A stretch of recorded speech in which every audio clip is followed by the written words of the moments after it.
Yang terhormat Bapak Al-Ustadz Al-Fauzi LC. Bismillahirrahmanirrahim. Assalamualaikum warahmatullahi wabarakatuh.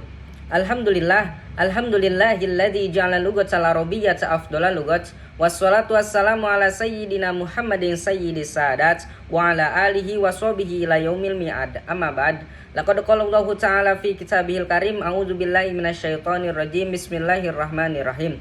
Inna anzalnahu Qur'anan Arabiyyan la'allakum ta'qilun al-ayah.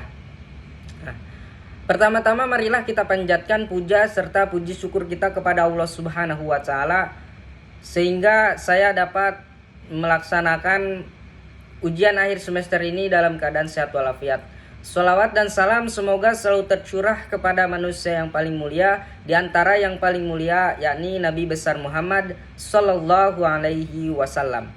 Perkenalkan, nama saya Yajir Sarul Ramdan, Prodi Pendidikan Agama Islam, kelas 1F, ingin melaksanakan tugas UAS semester 1. Soal yang pertama adalah apa itu hadis qudsi?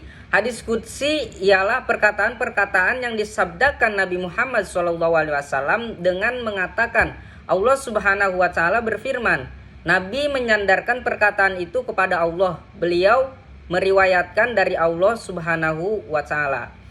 Lalu At-Tibi beliau berkata, hadis qudsi ialah titah Tuhan yang disampaikan kepada Nabi di dalam mimpi atau dalam jalan ilham. Lalu Nabi menerangkan apa yang dimimpikannya itu dengan susunan perkataan beliau sendiri serta menyandarkannya kepada Allah Subhanahu wa taala. Pada hadis yang lain beliau tidak mengatakan Allah Subhanahu wa taala berfirman. Al-Kirmani berkata, hadis qudsi dinamai juga itu hadis ilahi dan hadis robbani. Lalu selanjutnya hadis marfu. Hadis marfu ialah hadis yang disandarkan kepada Nabi Muhammad SAW. Hadis mauquf. Hadis mauquf ialah hadis yang disandarkan kepada para sahabat. Lalu hadis maktu. Hadis maktu ialah hadis yang disandarkan kepada tabi'in. Soal yang nomor 2 adalah tingkatan al-jar dan at-ta'dil. Al-jar itu tingkatan yang pertama yang menunjukkan adanya kelemahan, dan ini yang paling rendah dalam tingkatan al-jar, seperti layyinun, hadis, lemah hadisnya.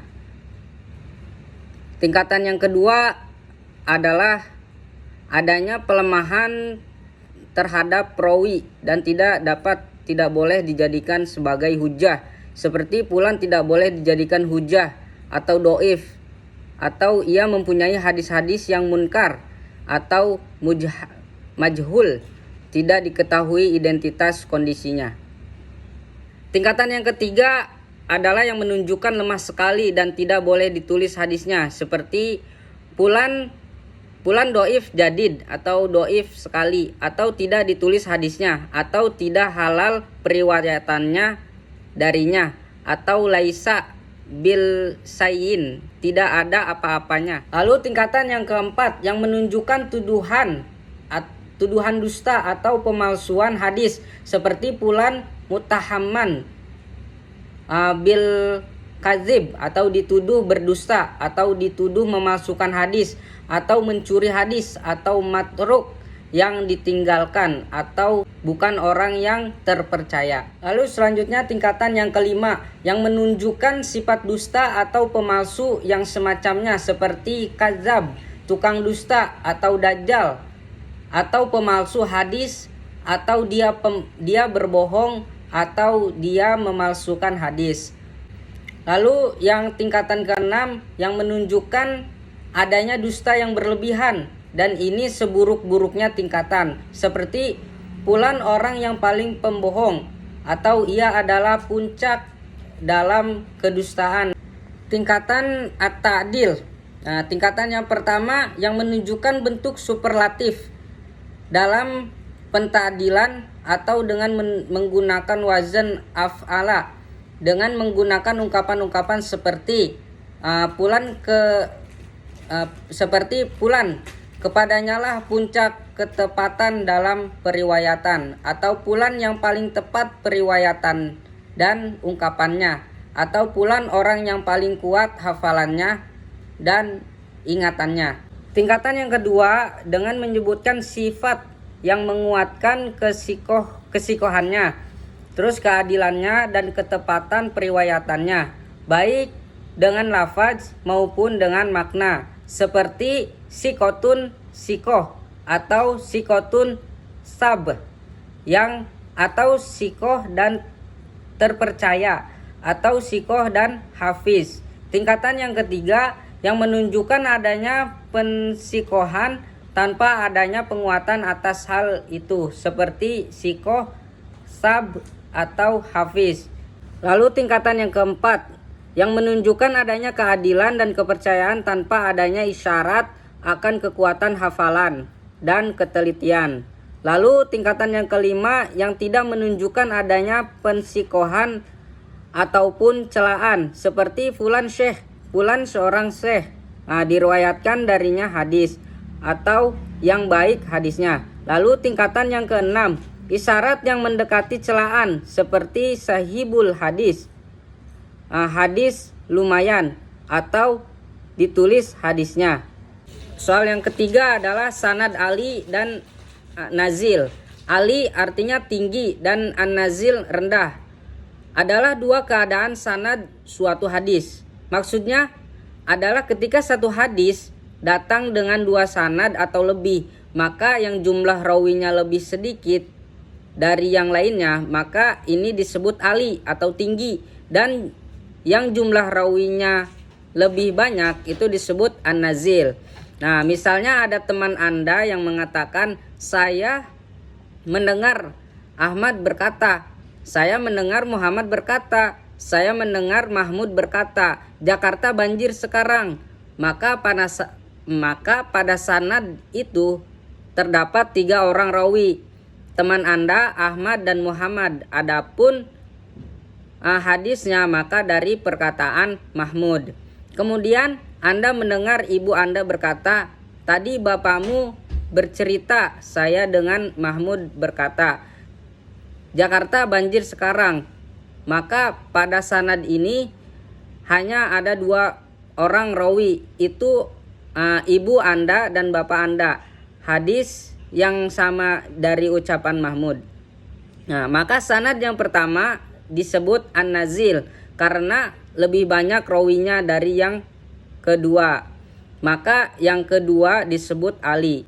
Mayoritas ulama sepakat bahwa sanad ali lebih utama dibanding dengan yang nazil karena menjauhkan dari banyak kesalahan. Adapun sanad nazil dapat dipertimbangkan asalkan perawi dan sanadnya tersebut lebih sikoh jika dibandingkan dengan yang ali.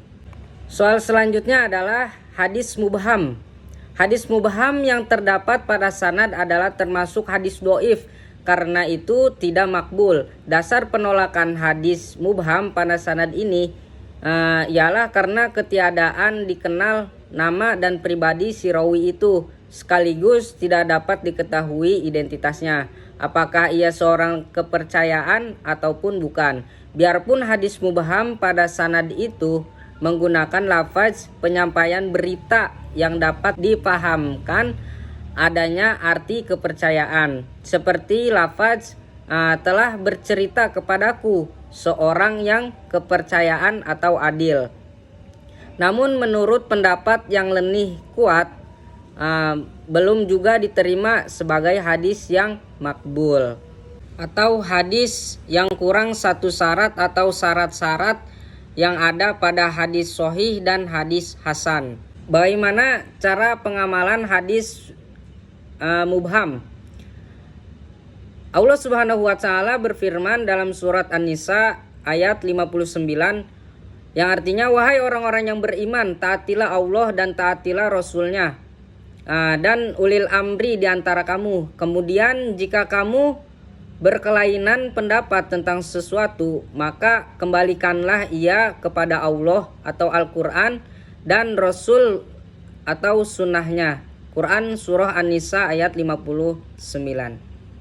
Yang pertama adalah kitab Al-Jami. Al-Jami adalah jenis kitab hadis yang mencakup 8 macam pokok bahasan yang meliputi biografi atau riwayat hidup, adab, tafsir, akidah-akidah, fitan atau persoalan akhir zaman. Nah, hukum-hukum, lalu tanda-tanda akhir zaman dan munakib. Lalu selanjutnya adalah kitab sunan. Kitab sunan ini hanya membahas bab-bab hukum saja menurut tertib susunan pada bab-bab dalam kitab fikih, semisal Sunan Abi Dawud, Sunan An-Nasai, Sunan Ibnu Majah, berlebih lagi Sunan At-Tirmizi. Jenis kitab musnad, yakni kitab hadis yang menyebutkan hadis-hadis dari sahabat menurut kedudukan mereka tanpa memakai ketertiban susunan berdasarkan bab-bab dalam fikih. Lalu yang terakhir adalah kitab Al-Azza, kitab yang menghimpun hadis dalam satu topik tertentu, atau kitab yang menghimpun hadis tertentu yang memenuhi syarat hadis yang ditulis oleh imam terdahulu tetapi belum dicantumkan dalam kitabnya. Mungkin hanya ini yang dapat saya sampaikan, kurang dan lebihnya mohon dimaafkan. Bila hidayah wa taufik. Wassalamualaikum warahmatullahi wabarakatuh.